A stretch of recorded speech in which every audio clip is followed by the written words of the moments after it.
নতুনকৈ দুটা আঁচনি আৰম্ভ কৰিব খুজিছো। এটা আঁচনি হ'ল আমাৰ যিবিলাক ডেকা ল'ৰা আছে, মই ভাবিছো যে 2 লাখ, কিন্তু 2 লাখ একেলগে কলে মই মিছা কথা কোৱা হ'ব, যাতে গাড়ীখন লাহে লাহে যায়। সেইকাৰণে মই প্ৰথম কৈছো যে এই বছৰ আমি প্ৰচেছ আৰম্ভ কৰিম।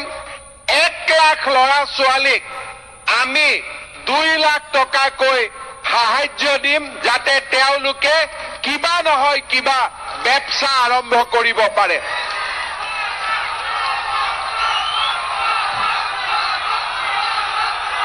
এইটো বেংকৰ পৰা লোন নালাগে, বেংকৰ লগত কোনো কানেকশ্যন নাই, ডাইৰেক্টলি চৰকাৰে বেংক একাউণ্টত 2 লাখ টকা ঢালি দিব।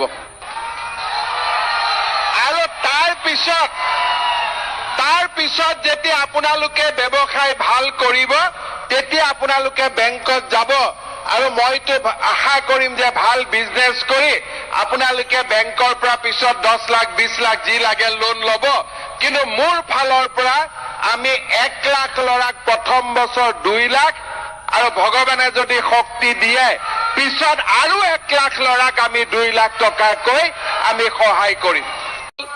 1 লাখ ল'ৰা ছোৱালীক চৰকাৰী চাকৰি দিয়া হ'ল, 40 লাখ মানুহক ৰেচন কাৰ্ড দিয়া হ'ল। আগতে থকা ৰেচন কাৰ্ড আৰু নতুন ৰেচন কাৰ্ড 62 লাখ পৰিয়ালক আমি বছৰি 5 লাখ টকাৰ বিনামূলীয়াকৈ আমি ট্ৰিটমেণ্ট দিয়াৰ বাবেও ৰেচন কাৰ্ড দেখুৱালে ট্ৰিটমেণ্ট পাব। এই কামো আমি কৰিলো।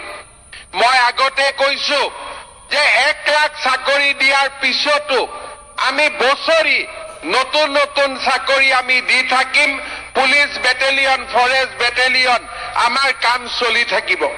কিন্তু তাৰ লগত